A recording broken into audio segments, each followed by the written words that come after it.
दुख दर्द भाव के सब मिटाए सतगुरु चरण नित से। ये दुख दर्द भाव के सब मिटाए सतगुरु चरण नित से। गुरु भक्ति बिन कछु ना बने नेहि सकल संतन कही। गुरु भक्ति बिन कछु ना बने। श्री सद्गुरु महाराज की जय। परमाराध्य सद्गुरु महाराज गुरुदेव महर्षि संत सेवी परमहंस जी महाराज इस बैरिया गांव के विशेष सत्संग प्रेमी महानुभाव माता एवं बहनों, यह गांव पूर्णिया जिला अंतर्गत पड़ता है। आज 16 जुलाई 2024 ईस्वी मंगलवार है। हम लोग मंगल मूर्ति सद्गुरु महाराज के अनुसार सत्संग करने के लिए आए हैं और मंगल हेतु यह सत्संग का आयोजन किया गया है।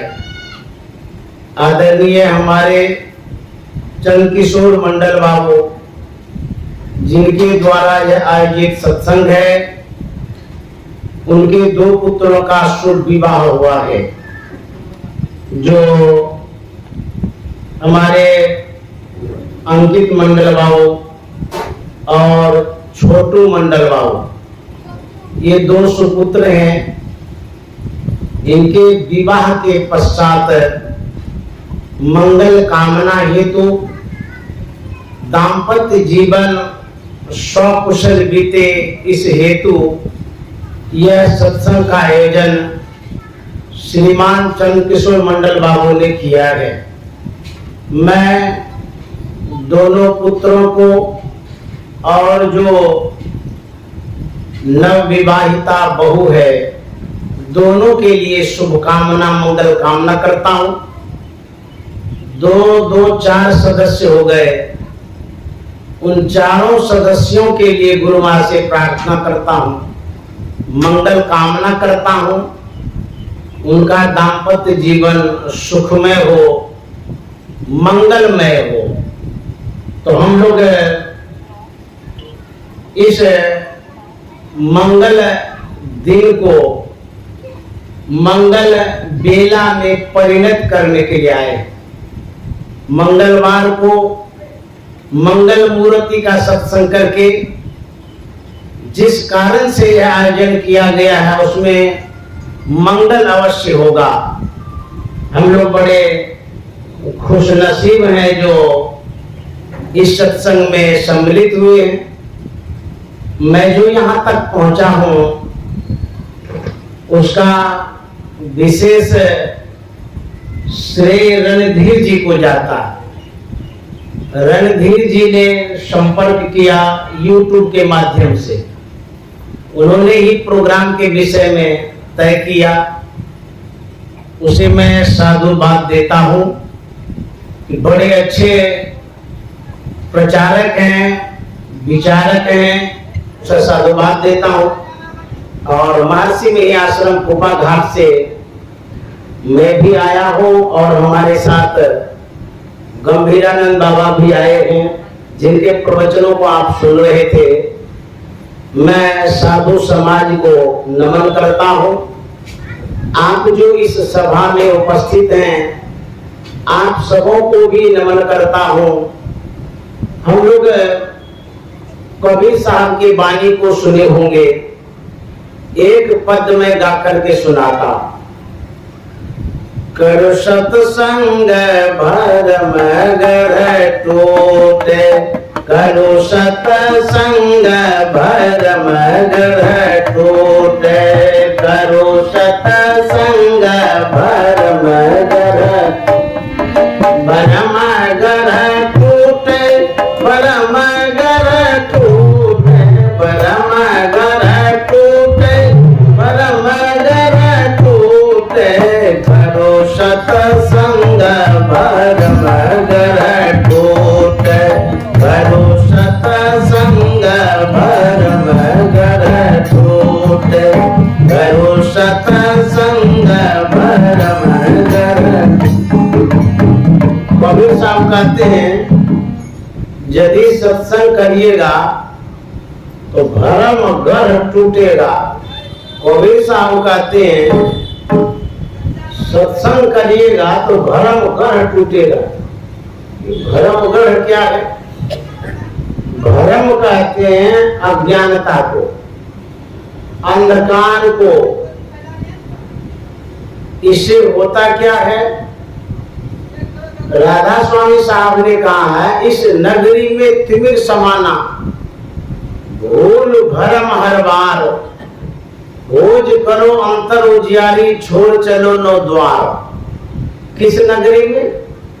शरीर रूपी नगर में अंधकार समाया हुआ है, अंधकार का साम्राज्य है, अंधकार का बहुत बड़ा क्षेत्र है।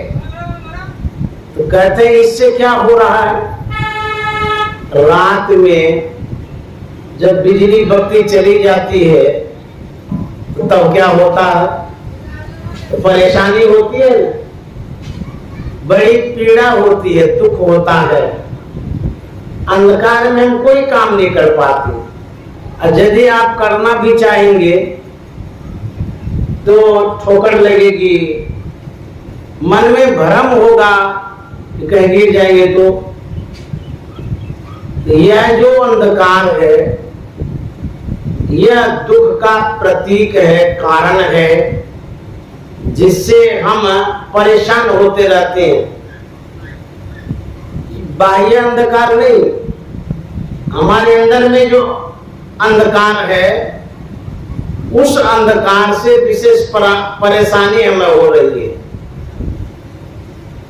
यदि आपके पास अज्ञानता है, आपका ओहदा, स्तर, आपकी प्रतिष्ठा बड़ी ऊंची छोटी होगी। यदि आप ज्ञानी हैं, बुद्धिमान हैं, आपका सम्मान बहुत बढ़ता है। समाज में जो हम लोग रहते हैं गांव में, आप देखेंगे जो पढ़े लिखे विशेष होते हैं तो उसका विशेष सम्मान हम लोग करते हैं, आदर करते हैं, सत्कार करते हैं। उसी तरह से यदि हमारे पास बुद्धि आएगी, विवेक आएगा, ज्ञान आएगा, हमारा स्तर ऊंचा हो जाएगा। हम सर्वसाधारण से विशेष गिने जाएंगे, माने जाएंगे, सम्मानित होंगे। एक भौतिक ज्ञान है जिसको प्राप्त करके हम सम्मानित होते हैं, दूसरा आध्यात्मिक ज्ञान है, अंतर का ज्ञान है, अलौकिक ज्ञान है, जिसे प्राप्त करके हम विशेष सम्मानित होते हैं। जैसे हमारे गुरु महाराज ने ध्यान किया, ध्यान करके अंतर का ज्ञान प्राप्त किए, अंधकार से ऊपर उठ गए, इस संसार में उनका विशेष सम्मान है। तो कबीर साहब कहते हैं यदि आपके अंदर का अंधकार दूर हो जाए तो जो भटकन है, जो कष्ट है, दुख है, वो दूर हो जाएगा। इसीलिए सत्संग की आवश्यकता है। सत्संग यदि करेंगे तो विवेक होगा, ज्ञान होगा, समझदारी होगी, अच्छी सीख मिलेगी, तब आप समाज में विशेष कहलाएंगे। इसलिए सत्संग की आवश्यकता है। गोस्वामी जी ने लिखा है, सुजन समाज सकल गुण खाने। सुजन समाज क्या है? सुमना होता अच्छा, जनमना आदमी। अच्छे आदमियों का जो समूह है उसी को सुजन समाज कहते हैं। वैसे तो बहुत तरह का समूह देखते हैं। कहीं आप देखते होंगे कि ताश खेलने वाले का समूह है, कहीं जुआ खेलने वाले का समूह है, शराब पीने वाले का समूह है, एकत्रित होकर के सब पीता रहता है। मछली खाने वाले का समूह है, गुंडा का समूह है, बदमाशों का समूह है। तो समूह तो बहुत तरह का होता है। गोस्वामी जी कहते हैं सुजन समाज, अच्छे व्यक्तियों का जो समूह है उसको सुजन समाज कहते हैं, अच्छा समाज। और उसमें क्या खासियत है, क्या विशेषता है? कहते हैं सकल गुण खानी, सभी गुणों की खाने का समाज वो होता है। इसी समाज का निर्माण संत सदगुरु महर्षि मई परमहंस जी महाराज ने किया है और उसी समाज के हम लोग सदस्य हैं। सुजन समाज के हम लोग सदस्य हैं, व्यक्ति हैं। तो गुरु महाराज ने अच्छे समाज को एकत्रित किया, अच्छे व्यक्तियों को एकत्रित किया है। और क्या किया? जिन व्यक्तियों में अवगुण था उसे दूर करके उसे भी सुजन बना दिए, सज्जन बना दिए, उसको भी एक समूह में ला दिए। मानिए गांव में कोई व्यक्ति है जो अच्छे विचार के नहीं है तो उसको सिखाते हैं, समझाते हैं और सिखा समझा करके अपने समूह में ले आते हैं। उसी तरह से हमारे गुरु महाराज ने जो संतमत का प्रचार किया, संतमत समाज का जो निर्माण किया, ज्ञान के द्वारा, सत्संग के द्वारा, विवेक के द्वारा अच्छे समाज का गुरु महाराज ने निर्माण किया। और उसी समाज के अंतर्गत हम लोग आते हैं। सुजन समाज, सकल गुण खानी, सभी गुणों की खानी संतमत समाज में होता है। इसीलिए गोस्वामी जी कहते हैं मुद मंगलमय संत समाज। अच्छे समाज से यदि आप जुड़े रहेंगे, अच्छे व्यक्तियों का यदि संग होगा तो क्या होगा? तो गोस्वामी जी कहते हैं खुशी मिलेगी और आपके जीवन में मंगल होगा। खुशी और मंगल को देने वाला अच्छा समाज होता है। समाज किसे कहते हैं? जहां व्यक्तियों का समूह, बहुत सारे जो व्यक्ति एकत्रित होते हैं उसी को समाज कहते हैं। और उसी समाज में बहुत विचार के व्यक्ति होते हैं। जैसे अभी हम लोग सत्संग में बैठे हैं, संतमत समाज के हम लोग व्यक्ति हैं, संतमत के विचारों को स्वीकार करने वाले, इसीलिए हम लोग अच्छे व्यक्ति हैं, सुजन समाज कहलाने वाले। और इन व्यक्तियों के जेड़े में रहेंगे तो कहते हैं आपको खुशी मिलेगी, आपके जीवन में मंगल होगा। कहते हैं सुजन समाज सकल गुण खानी और करो प्रणाम जोरी जुग पानी। वो स्वामी जी कहते हैं मैं ऐसे समाज को प्रणाम करता हूं। कैसे समाज को? जो सुजन है, अच्छे व्यक्तियों का जो समूह है, उन व्यक्तियों को मैं प्रणाम करता हूं।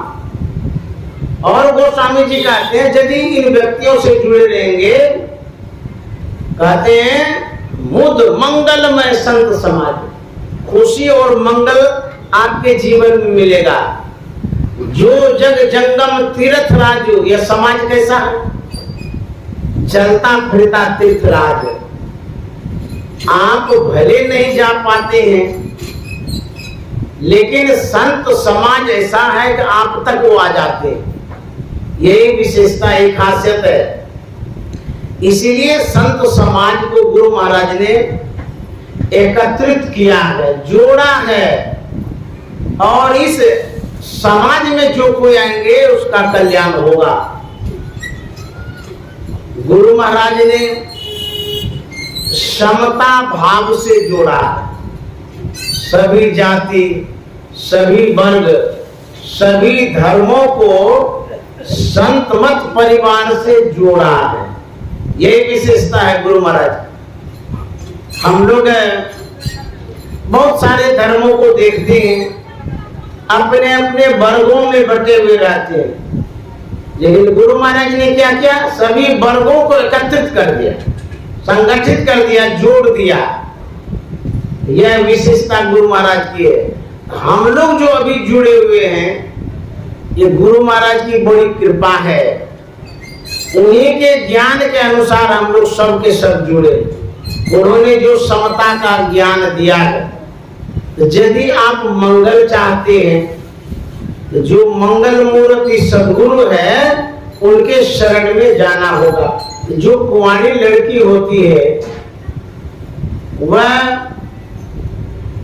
शिव मंदिर में जाती है, पार्वती माँ के पास जाती है, प्रार्थना करती है, और माँ पार्वती से जो प्रार्थना करती है तो माँ पार्वती प्रार्थना सुन लेती है, तो उसको सुंदर वर मिलता।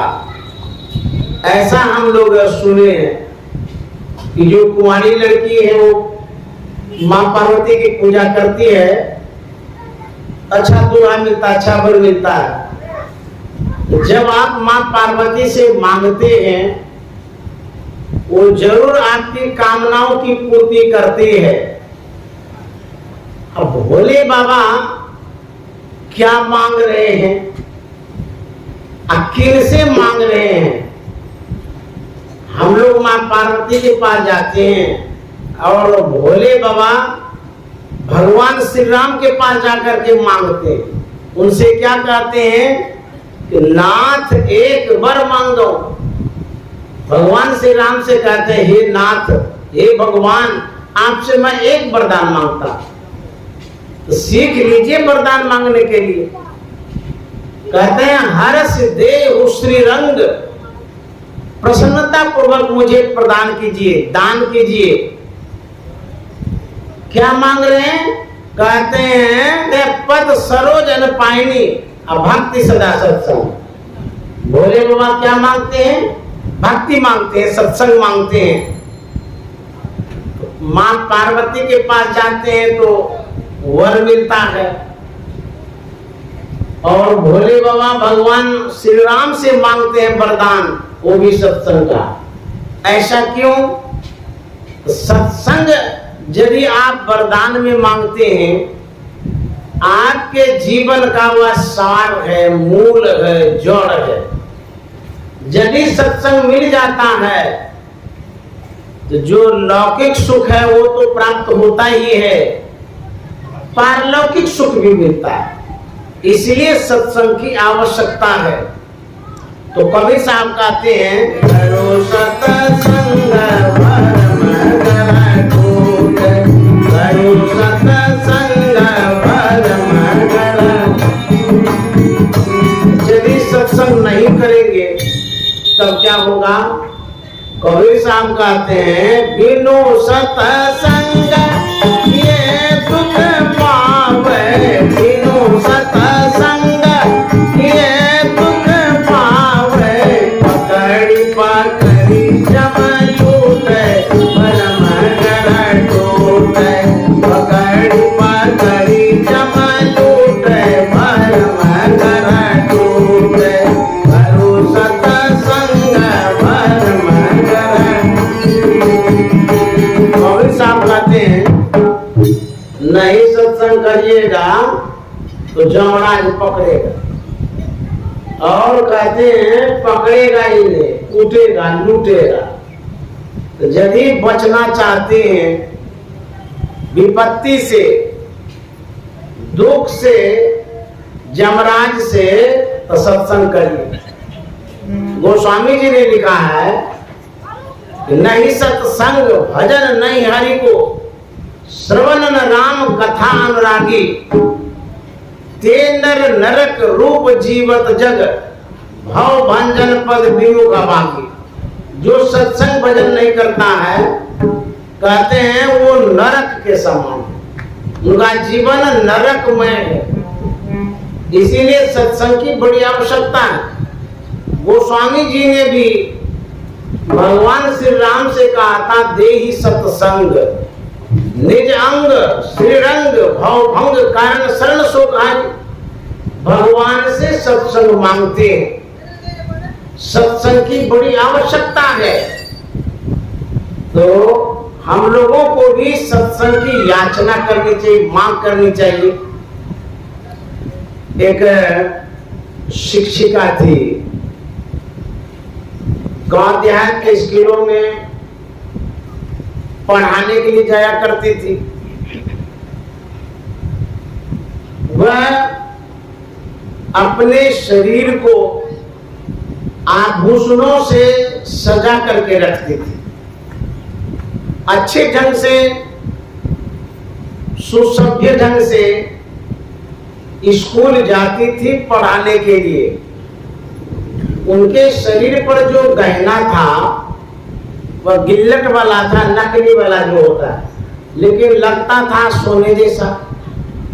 किसी लालची की नजर पड़ गई, उसके मन में होता है कि मास्टरनी है, पैसा बहुत मिलता है, तनख्वाह बहुत उठाती होगी, इसीलिए बेशकीमती गहना पहन के रखती है, छीन लेंगे तो बहुत पैसा हो जाएगा। एक दिन वह लालची बदमाश ताक में रहा, एकांत पाकर के शिक्षिका को घेर लेता। उसके बाद वह बदमाश कहता है कि 100 गहना उतारो। शिक्षिका के मन में हुआ कि तो नकली है, फिर खरीद करके 5 लेंगे, दे देते हैं। 100 गहना उतार करके दे दिया, ढेर हो गया। बदमाश बड़ा खुश हुआ। शिक्षिका अपनी ओर जाती है और बदमाश अपनी ओर जाता। बदमाश के मन में होता है गहना सही है कि नहीं, एक बार जांच करा लेते। अरे भाई, सही समझ के ही तो चोरी किया, छीना। यदि सही समझ में नहीं आता तो छीनते क्यों? लेकिन भ्रम हो जाता, अज्ञानता के कारण। तो भ्रम दुख का कारण होता। वह गहना लेकर के सोनार के पास जाता है, सोनार से कहता है ये जो गहना है इसको एक बार चेक करो, ये सही है कि नहीं है। तो सोनार क्या करता है, आग लगाता है कोयले में। जब आग धधकने लगी, उसमें 100 गहना डाला, जैसे ही डाला सब हो गया काला। बोला रे तो नकली है, कहां से उठा करके लाए? तो कैसे कहेंगे हम छीन करके लाए? तो बदमाश लगा नकली है, बोले हाँ नकली है। इतना उसको गुस्सा आया, मन में सोचता है कि मास्टरनी होकर के नकली पहनती है, हम तो सोचे असली है, आज अमीर ही बन जाएंगे, लेकिन मास्टरनी ने धोखा दिया है। आज उसको पता लगाते हैं। वह फिर गया, इस शाम को लौट करके ऐसे करेगी। एकांत में रहा, जैसे वो मास्टरनी आती है, एकांत पाकर के उसको घेर लेता है। तो मास्टरनी कहते अब क्यों घेरते हैं, सब तो गहना ले लिए। बोले अब तुमको पता लगाते तो मास्टरनी हो करके नकली गहना पहनती है। खूब मारा, मारते मारते परेशान कर दिया। तो मास्टरनी कहती है जब हम नकली पहने तब तो हमको इतना मार लगा, असली गहना पहनते तब कितना रोना पड़ता। तो कबीर साहब कहते हैं गहना पहिरू पतिव्रता की हरु सत्संग करुहे। गहना पहिरू पतिव्रता की हरु सत्संग करुहे। सखिया यो गहना से तो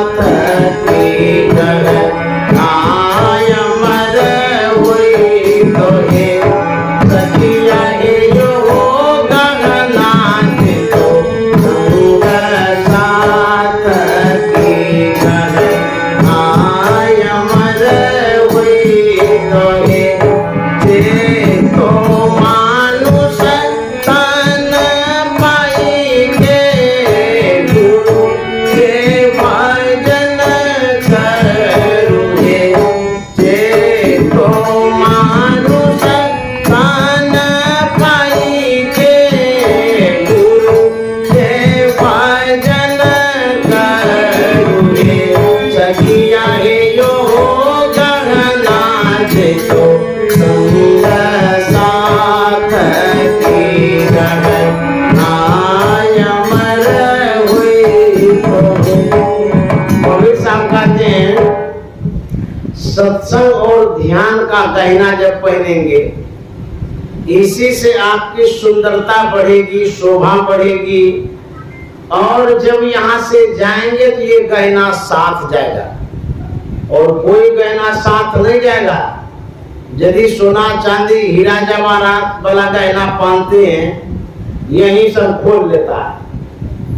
आपके पास मान लीजिए 4 बहू है, आप बहुत सम्भ्रांत परिवार की महिला हैं, अमीर घर की हैं, मान लीजिए कान में हीरा पहन लिए हैं, नाक में सोना पहने हैं, तो जानते हैं अचानक जब हार्ट अटैक हो जाएगा तो जिस बहू की पहली नजर पड़ेगी दौड़ते हुए जाएगी या छुरी से कान काट के वो गहना निकाल लेगी। वो सोचेगी तो मरिए गई है, अभी कान का क्या काम है। तो नाक कान यदि कटाना चाहते हैं तो गहना पहन के रखिए, नहीं तो बहू को दे दीजिए, बहू भी खुश हो जाएगी। इसलिए गहना जो है कबीर साहब का तो सत्संग और ध्यान का गहना आपको। संसार की जितनी वस्तुएं हैं वो सब यही छूट जाती है। किसी के साथ गया है कोई लेके नहीं जाता है, और यदि आपके साथ जाएगा तो संस्कार जाएगा। धनानि घूमो पशुओं ही गोष्ठे नारी गृहाद्वारानि सखा श्मशाने धर्मानुगो गच्छति जीवेकः। जीव के साथ जाता क्या है? कहते हैं धन धरा पर धरे रह जाता है। चाहे कितना भी आप कमा लीजिए, मरने के बाद वो आपके काम का नहीं है, जो रहेगा वही भोगेगा। धन धरा पर धरे रह जाएगा, आप अकेले यहाँ से जाएंगे। उसके बाद जो गाय है गौशाला में पड़ी रह जाएगी, आप यहां से चले जाएंगे। आप जब मरेंगे आपके कुटुंब परिवार साथी संबंधी कंधा पर उठाएगा, श्मशान घाट लेकर के जाएगा, वहां जला करके राख कर देगा, उसके बाद वो घर लौट जाएगा। इतने तक नाता रिश्ता निभाता है परिवार वाले। क्या गए आपके साथ? शास्त्रों का कहना है जीव के साथ धर्म और अधर्म जाता है। यह एक संस्कार है। जैसे अभी आप सत्संग सुन रहे हैं, यह सत्संग का संस्कार आपके मन पर पड़ता है, यही संस्कार आपके साथ जाएगा। करेगा क्या? ये जो मानव शरीर में सत्संग का संस्कार आप एकत्रित कर रहे हैं, ये जो स्टोर हो रहा है, जमा हो रहा है, तो गुरु महाराज ने कहा है सत्संग करते करते करते आप मर जाएंगे। यह जो संस्कार लेकर के जाएंगे आपको मनुष्य शरीर दिलाएगा, ये गुरु महाराज ने कहा। तो सत्संग का संस्कार आपको मनुष्य का शरीर दिलाएगा, क्योंकि भक्ति का जो बीज है यह बीज और किसी शरीर में टिक नहीं सकता, रह नहीं सकता।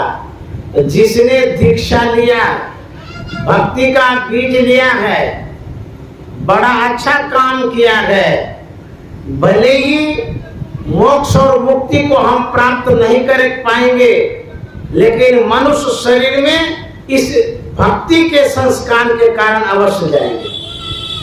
सिंहिनी का जो दूध होता है वो सिर्फ सोने के कटोरे में ही टिकता है, और किसी पात्र में रखिएगा तो टिक भी नहीं करेगा।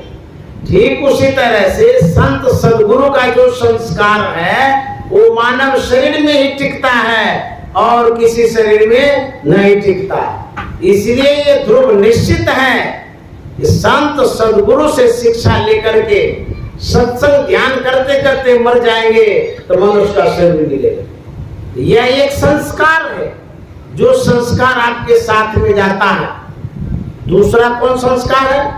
दूसरा बुरा संस्कार भी होता है। जैसे अभी आप सत्संग कर रहे हैं, समाज में गांव में आप देखेंगे कोई ताश खेलता होगा, जुआ खेलता होगा, झगड़ा करता होगा, लड़ाई करता होगा, वह भी एक संस्कार है। वो संस्कार लेकर के जाएगा, उसको कौन सा शरीर मिलेगा? कहते हैं वो नरक में जाएगा। कबीर साहब ने कहा उसको भूत बनना पड़ेगा। कबीर साहब की वाणी है, दीवाने मन भजने बिना दुख नहीं, दीवाने मन भजने बिना दुख पैया, भजने बिना दुख पैया, दीवाने मन भजने बिना दुख पैया, दीवाने मन भजने बिना दुख पैया, दीवाने मन भजने बिना दुख। कबीर साहब कहते हैं यदि भजन नहीं करेंगे तो बड़ा दुख होगा, बहुत कष्ट होगा। पहला जन्म भूत का पहिया, सात जन्म पछतैया, पहला जन्म भूत का पहिया, सात जन्म पछतैया, कांटे पर ले पानी पहिया, कांटे पर ले पानी पहिया, प्यास नहीं मरी जइयो, दीवाने मन भजने बिना दुख पैया, दीवाने मन भजने बिना दुख। कबीर साहब कहते हैं यदि भजन नहीं करेंगे तो भूत योनि में जाना पड़ेगा। कितना कष्टकर है। भूत एक योनि है, गुरु महाराज भी मानते थे इस बात को। यदि सत्संग ध्यान भजन शुभ कर्म नहीं करेंगे तब भूत योनि में जाना होगा। जो सत्संग भजन करेंगे वो मनुष्य योनि में जाएंगे। ये बात गुरु महाराज ने कहा है। यदि आप सत्संग नहीं करेंगे तो देख लीजिए क्या दुर्दशा होगी। जीव जब जाता है तो तीन मार्ग है, तीन रास्ता। हम लोग सत्संग में बराबर सुना करते हैं। कौन सा रास्ता है? स्वर्ग नरक अपवर्ग निसेने। सुने होंगे आप सत्संग में। हम जो शरीर छोड़ेंगे तीन रास्ता है जाने का। स्वर्ग का है, नरक का है और अपवर्ग का, मोक्ष मुक्ति का रास्ता है। तो तीनों रास्ते पर जो जाएंगे, एक आदमी नहीं जाएंगे, एक आदमी तो एक रास्ते पर जाएंगे। तो तीन तरह के आदमी के लिए तीन रास्ता है। नरक कौन जाएगा? जो नरक वाला काम करता है, जो आतताई है, अन्यायी है, अनर्थ करता है, समाज में कष्ट पहुंचाता, समाज के लोगों को दबाव डाल करके रखता, कुचल करके रखता है, समाज के लोगों को दुख देता है। इसके लिए रास्ता बना हुआ है नरक का। ये गोस्वामी जी ने कहा। दूसरा, जो सत्संग करते हैं, भजन करते हैं, शुभ कर्म करते हैं, अच्छा कर्म करते हैं, परोपकार करते हैं, पुण्य करते हैं, अच्छे कर्मों को करने वाले वो स्वर्ग जाएंगे, ये रास्ता है। तीसरा, जो खूब ध्यान करेंगे, अच्छे से ध्यान करेंगे तो मोक्ष और मुक्ति को प्राप्त करेंगे। तो तीन रास्ता तीन आदमी के लिए बताया गया है, स्वर्ग, नरक, अपवर्ग, नीचे निम्न सीढ़ी। जैसे आप मकान पर चढ़ते हैं तो सीढ़ी मिलती है, उसी तरह से जीव के जाने के लिए तीन सीढ़ियां हैं और तीन मकान है। दो तरह का मकान होता है। तो नरक वाला मकान कैसा होगा, अब देख लीजिए। यदि आपको नरक देखना है, नरक कहीं धरातल पर कोई एक जगह नहीं है। एक जगह मैं गया था, बड़े व्यक्ति के पास गया था जो पैसे वाले थे। उनके यहाँ कोई मरा था तो गरुड़ पुराण का पाठ हो रहा था। वहां पर जो पुजारी थे वो पाठ कर रहे थे गरुड़ पुराण का। उसमें घोर नरक की चर्चा, बैतरणी नदी, कौन कौन नदी होती है, सुन करके आपको डर लगेगा। गरुड़ पुराण जब सुनिएगा सुन के ही डर लगेगा, ऐसा ऐसा नरक होता है, नोचता है, काटता है, कैसे कैसे कष्ट देता है, ये सब वर्णन है उसमें। तो मैंने पंडित जी से कहा कि पुजारी महोदय आप जो पढ़ रहे थे मैं सुन रहा था, मेरे पास भी गरुड़ पुराण है, मैंने भी पढ़ा। मैंने कहा जो नरक की चर्चा हो रही थी, वो जो बैतरणी नदी है, तो नदी चाहे खून का हो, पीप का हो, जो भी हो, इसी धरातल पर न है। कहीं तो नदी होगी तभी तो चर्चा है। तो मैं ये जानना चाहता हूँ नरक वाली नदी है कहाँ, हमको बता दीजिए। जैसे भी होगा हम जरूर देखेंगे, जीवित में देखेंगे। मरने के बाद तो कोई जाएगा कि नहीं जाएगा, क्या ठिकाना। और यदि हवाई जहाज से जाना होगा तब भी मैं चला जाऊंगा। इस भारत में वो नरक वाली नदी कहाँ पर है सो बता दीजिए। तो पुजारी ने कहा हमको भी पता नहीं है। अरे भाई कहीं तो होगी नदी, वो भारत के किसी कोने में नदी होगी। अच्छा भारत में यदि नहीं है तो विदेश में होगी। अब विदेश में गरुड़ पुराण का पता भी नहीं है, वो कहां से नदी का वो देखेंगे। तो पंडित जी भी नहीं बता पाए। तो नरक की जो चर्चाएं हैं वो सिर्फ डराने के लिए है। और यदि नरक है, स्वर्ग है, आपके अंदर में ही है। जो अंधकार है वही नरक है। नरक निशानी पहिया, यही अंधकार नरक है। जहां तम वहां जम, समझ गए। उसके बाद आप जो रहनी गहनी में रहते हैं, यदि आपका रहन सहन पवित्रता पूर्वक है तो वो स्वर्ग है। यदि अपवित्रता पूर्वक रहनी गहनी है तो वही नरक है। और नदियों की कहीं नहीं है, कहीं ढूंढिएगा तो नहीं मिलेगा। हम तो जीवित में ही ढूंढ लेंगे, हवाई यात्रा कर लेंगे। यदि हो कहीं किसी को पता हो तो हमको बतावे, हम जाकर के देखेंगे वो नदी कैसी है। बैतरणी नदी कोई भी नदी ये बाहर में नहीं है, किसी जमीन पर नहीं है। अच्छा यदि आकाश में ही हो, मैं इस 2024 में 8 बार हवाई यात्रा कर चुका हूं। अभी 2024 की बात कहता हूं। जब मैं हवाई जहाज से जाता हूं तो कितना 1000 फीट हवाई जहाज ऊपर में उड़ता है। वहां जाता हूं, जब विंडो वाली सीट मिलती है, खिड़की वाली, तो मैं आकाश को ताकता हूं कि देखें यहाँ स्वर्ग है कि नरक है, क्या है। कुछ नहीं दिखाई देता, खाली उजला उजला दिखाई देता है। ऊपर में भी तो कहीं है नहीं, नीचे में भी कहीं नहीं है, सब हमारे अंदर में ही है। यदि आप स्वर्ग पाना चाहते हैं तो सत्संग करिए, नरक पाना चाहते हैं तो कुछ मत करिए, मोक्ष पाना चाहते हैं तो ध्यान करिए। इसीलिए सत्संग की बड़ी आवश्यकता है।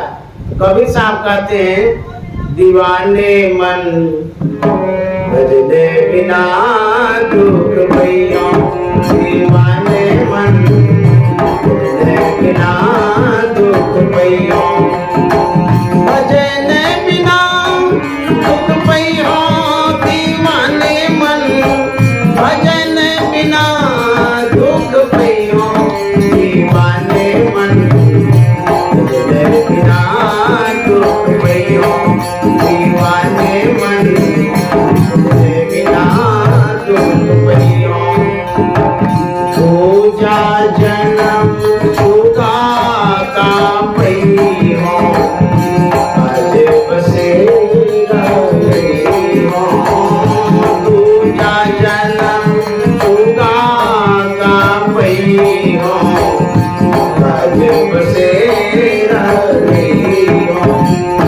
टूटे पंख बाज मंडराने, टूटे पंख बाज मंडराने, अध पर प्राण गवैया दीवाने मन, भजने बिना दुख भैया दीवाने मन, भजने बिना। हमारे गुरु महाराज ने जो संतमत का प्रचार प्रसार किया, विशेष रूप से गांव देहात में किया, जो मैं देखता हूं पहले से ही। इसका क्या कारण है? एक उदाहरण मैं देता हूं, ध्यान से सुनिएगा। जब गुरु महाराज ऋषिकेश गए थे, महर्षि महेश योगी से भेंट हुई थी। महर्षि महेश योगी ने परमाराध्य के प्रवचनों को सुना, बड़े प्रभावित हो गए। उन्होंने देखा जो ज्ञान महर्षि में ही परमानंद जी महाराज के पास है, वो तो हमारे पास नहीं है। महर्षि महेश योगी कितने बड़े प्रवक्ता थे। उन दिनों हवाई जहाज से विदेश जाते थे धर्म का प्रचार प्रसार करने के लिए, वो भी अपना हवाई जहाज। इतने बड़े वो महात्मा थे, ऋषिकेश के महात्मा महर्षि महेश योगी। तो जब गुरु महाराज से प्रभावित हो गए तो गुरु महाराज से उन्होंने प्रार्थना किया था कि महाराज आपका जो ज्ञान है मेरे ज्ञान से बहुत श्रेष्ठ है। मैं विदेश में प्रचार प्रसार करता हूँ, मेरे मन में होता है जो ज्ञान आपके पास है इसका भी प्रचार प्रसार विदेश में हो, विदेशियों को बड़ा लाभ मिलेगा। अतः मैं आपको हवाई जहाज गिफ्ट करता हूँ, आप स्वीकार करें और हवाई जहाज से आप अपने ज्ञान का प्रचार प्रसार विदेश में करें। हम लोग होते तो साइकिल भी दे देते, गुरु महाराज को हवाई जहाज दे रहे थे तो गुरु महाराज ने क्या कहा? बोले कि हमको इस हवाई जहाज की आवश्यकता नहीं है, हमारे पास हवाई जहाज है। बोले कौन सा हवाई जहाज है? बोले कि मैं जो प्रचार प्रसार करने के लिए जाता हूँ बैलगाड़ी से जाता हूँ, वही मेरा हवाई जहाज है। बोले हमें नहीं चाहिए हवाई जहाज। और जहां तक रहे प्रचार प्रसार की बात, पहले मैं अपने देश के अंधेरे को दूर कर लूं, उसके बाद मैं विदेश में प्रकाश फैलाने जाऊंगा। नहीं गए। यदि कोई महात्मा हमारे जैसे होते तो लालच में आकर के चले जाते, तब हम लोगों के पास ये ज्ञान आता बड़ा मुश्किल है। ये जो ज्ञान हम लोग बैठ करके सुनते हैं, ये गुरु महाराज ने कृपा करके दिया है। यही ज्ञान यदि आप विदेश में फैलाएंगे तो बहुत रुपया हो जाएगा, क्योंकि उनके पास ये ज्ञान है नहीं। ये ज्ञान शोधा हुआ है, सिद्ध ज्ञान है, शुद्ध ज्ञान है, अलौकिक ज्ञान है, अंतर का ज्ञान है। आप हम जो कहते हैं बिंदु ध्यान विधि, नाद ध्यान विधि सरल सरल जग में प्रचारित, जाकर के विदेश में पूछिए किसी विदेशी से, बिंदु ध्यान क्या होता है, नाद ध्यान क्या होता है, उगेगा क्या है। ये शोधा हुआ ज्ञान है। बड़े बड़े वैज्ञानिक भी नहीं काट सकते हैं। वैज्ञानिक की बात करता, ऐसा ज्ञान गुरु महाराज का यंत्र का ज्ञान है और विद्वान को पता ही नहीं है कैसा ज्ञान है। तो हम लोगों को वो ज्ञान गुरु महाराज ने दिया है। हम लोग इतने भाग्यशाली हैं, वह ज्ञान जो बड़े बड़े विद्वान के पास नहीं है। और गुरु महाराज ने जो बांटा है, किसके पास बांटा है? गुरु महाराज की एक अद्भुत कृपा कह लीजिए। खुरपी पास, कचिया पास, उदान पास, हरवाहा, चरवाहा, अनपढ़ के बीच में ये मोती बांट दिए। सब कोई ले लो, जितने मनुष्यधारी हैं सब, चाहे हिंदू हो, मुसलमान हो, कोई भी हो। यह ज्ञान बहुत अद्भुत है जो हम लोगों को मुफ्त में मिला है। गुरु महाराज ने हम लोगों को दिया है। इसलिए हम लोगों को चाहिए गुरु महाराज के ज्ञान के अनुसार चला। यदि आप एक्सेप्ट करते, स्वीकार करते क्या संतों की बातों को, तब क्या होगा? आपके जीवन में बदलाव आएगा, निर्माण होगा, आपका जीवन बड़ा सुखद हो जाएगा।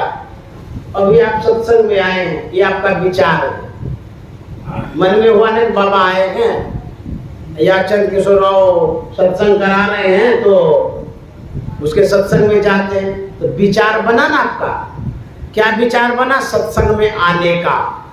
तो विचार जो बना सत्संग में आने का, इस सत्संग में आप बन रहे हैं ना, कुछ तो ज्ञान हो रहा है। इतना देर घंटों भर से सुन रहे हैं, कुछ तो ज्ञान हुआ ही होगा। तो बदलाव आ रहा है ना, परिवर्तन हो रहा है ना। तो यदि आप विचार में बदलाव लाना चाहते हैं, जीवन में बदलाव लाना चाहते हैं, संतों को सुनिए, संतवाणी को सुनिए। गुरु महाराज ने कहा है, जनली पिटोरे प्यारे जग पर देसवा, दुख कछु इहवाना ही। जनली पिटोरे प्यारे जग पर देसवा, दुख कछु इहवाना ही। गुरु महाराज क्या कहते हैं? मत लिपटिए इस संसार में। क्यों? कहते सुख कछु इहवाना ही, यहाँ सुख नहीं है।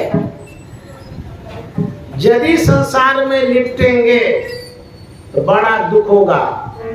मास आसीन जगत बासीन, चेत चित मिलाइए,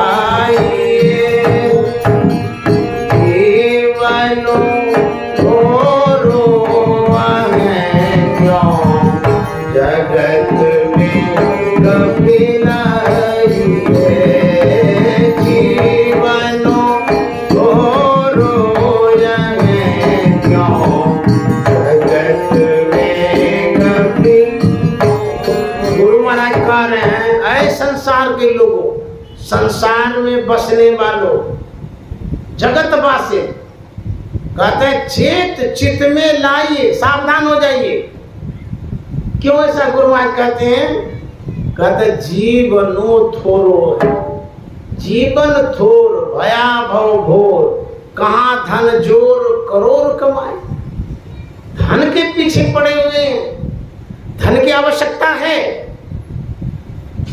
यदि धन नहीं हो तो कुछ भी नहीं कर सकते, लेकिन धने के पीछे यदि जीवन को लगा देंगे तब घाटे का सौदा कर रहे हैं। अरे जितना जरूरी है उतना जमा करिए, अनावश्यक मत जमा करिए। भजन धन भी जरूरी है, भजन धन ही खास हो, फिर त्रास क्या करें? एक ही धन के पीछे लगे रहे। हम अभी आ रहे थे तो एक गांव में देखे बहुत बकरी है, जिधर नजर देखते हैं बकरी ही बकरी है। मैंने ड्राइवर से पूछा यहाँ बहुत बकरियां हैं, आगे बकरी, पीछे बकरी, रोड पर बकरी। बकरी ही बकरी नजर आई। उन्होंने कहा कि बकरी इसलिए पालते हैं कि 6वें महीना में बच्चा दे देती है, और जब बेचते हैं 1 साल में तो 5-6 हज़ार रुपया हो जाता है। बड़ा अच्छा धंधा है, वो भी देखो धनी है। तो बकरी वाला धान, जमीन वाला धान, तो धान को समझना पड़ेगा ना। गुरु महाराज ने भजन भी एक धन होता है, भजन धन के लिए का खास धन होता है। तो गुरु महाराज कहते हैं जीवन थोड़ा जीवन है। और क्यों कहे, गुरु महाराज कहते हैं ना भयो जग काहू को कितनों को अपनो कियो, करी जतन जो याई त्याग्यो, शांति सुख सोई दियो, करी जतन जो याई त्याग्यो, शांति सुख सोई। गुरु महाराज कहते हैं ना भयो जग काहू को, अपना अनुभव शेयर करते हैं गुरु महाराज। उन्होंने जो साधना की, उनको जो अनुभव हुआ, हम लोगों को बता रहे हैं गुरु महाराज, ये संसार किसी का नहीं हुआ है। ना भयो जग काहू को, कितनों को अपनों कियो। कितना भी आप अपना बनाना चाहते हैं, बनाना तो चाहते हैं, लेकिन वक्त आता है वो बिगड़ जाता है। जैसे मान लीजिए आप किसी को खिलाए पिलाए, रुपया दिए, पैसा दिए, वक्त पर आ तो जी जान देने के लिए तैयार हो गए। वह व्यक्ति समय पर ऐसा पलटता है, ऐसा विमुख होता है, आप बिलक बिलक करके रोने लगते हैं, हे भगवान हमने इस पर इतना विश्वास किया और इसने हमारे प्रति इतना विश्वासघात किया। ये संसार का नियम करेगा। आप तो भ्रम में रह गए, भगवान समझ लीजिए लिए यही भगवान था, चाहे वो बेटा हो, बेटी हो, बहू हो, कोई भी हो। जितना भी आप भरोसा कर लेते हैं किसी पर, भरोसा के लायक नहीं है। आपको समझ में अभी नहीं आ रहा है, समय समझाएगा एक दिन, देख लीजिएगा समाज में। इसीलिए गुरु महाराज कहते ना भयो जग काहू को, कितनों को अपनों कियो, करी जतन जो याहि त्याग्यो। जिसने प्रयत्न पूर्वक परित्याग किया है, क्या मिला, परिणाम क्या हुआ, कहते शांति सुख सो ही लियो। उसने ही शांति को पाया, सुख उसी को मिला है जिसने त्याग दिया। त्यागने का मतलब ये नहीं कि घर छोड़ करके भाग जाए। त्यागने का मतलब ये है भजन में मन को लगाइए। मन जो बहिर्मुखी हो गया है उसको अंतर्मुख करिए, जहां रहते हैं वही भजन करिए। त्यागी वही है जो अपने मन विचार को साधन में लगा रखे, ध्यान करते हैं, उसको त्यागी कहते हैं। तो गुरु महाराज कहते हैं करी जतन जो याहि त्यागी हो, शांति सुख सोई। उसी को सुख और शांति मिलेगी जिसने सदगुरु के अनुसार अपने जीवन को ढाला है। गुरु महाराज कहते हैं क्या सोबत गफलत के मारे, जाग जाग मन मेरे, क्या सोबत गफलत के मारे, जाग जाग मन मेरे, अंतकाल संगीत को संतन चल होते, क्या सोबत गफलत के मारे, जाग जाग मन में। गुरु महाराज जो कहते हैं क्या सोबत गफलत के मारे, जाग जाग मन में। सर्वसाधारण लोग कहेंगे हम लोग तो जगे हुए हैं, फिर क्यों जगाते हैं। अच्छा, हम लोग समय पर उठ जाते हैं, जो देर से उठता होगा उसको छोड़ दीजिए। कहेंगे हम तो समय पर उठते हैं, समय पर जगते हैं, फिर गुरु महाराज कहता है जगने के लिए।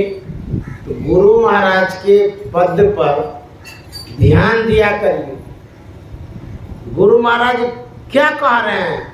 गुरु महाराज कहते हैं जाग जाग मन मेरे। इस शरीर को नहीं कहते उठाने के, शरीर से तो हम हर वक्त उठते रहते हैं, रोज शरीर को उठाते हैं, लेकिन मन को नहीं उठाते। गुरु महाराज कहते हैं मन को उठाइए, जाग जाग मन मेरे। कहता अरे मन तू क्यों सोए हुए हो, जगो उठो। क्यों? कहता अंत काल संगी नहीं को, संग न चल को तेरे। अंतिम समय में कोई साथ नहीं देगा। तो अंतिम समय को बनाने के लिए, अंतिम समय को सुधारने के लिए भजन की आवश्यकता है। यदि आप भजन सही ढंग से करिएगा, बुढ़ापा आने के बाद भी आपको भजन का बल मिलेगा।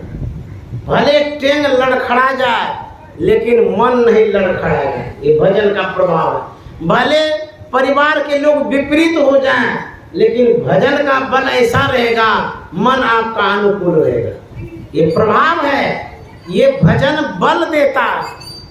संसार भले विपक्ष हो जाए, यदि आपके पक्ष में मन है, तो सब विपक्षी पर आप भारी पड़ जाएंगे। इसलिए भजन की आवश्यकता है। तो गुरु महाराज कहते हैं मन को उठाने के लिए, क्या सोबत गपलत के मारे, जाग जाग मन में, क्या सोबत गपलत के मारे, जाग जाग मन में, यह धन धाम कुटुंब कबीला सब स्वार्थ के चेहरे, यह धन धाम कुटुंब कबीला सब स्वार्थ के चेहरे, अपने अपने सुख के साथी, अपने अपने सुख के साथी, तेरे न कहूँ सुख तेरे, जाग जाग मन मेरे, क्या सोवत गफलत के मारे, जाग जाग मन मेरे। इन्हीं शब्दों के साथ वाणी में विराम। श्री सद्गुरु महाराज की जय।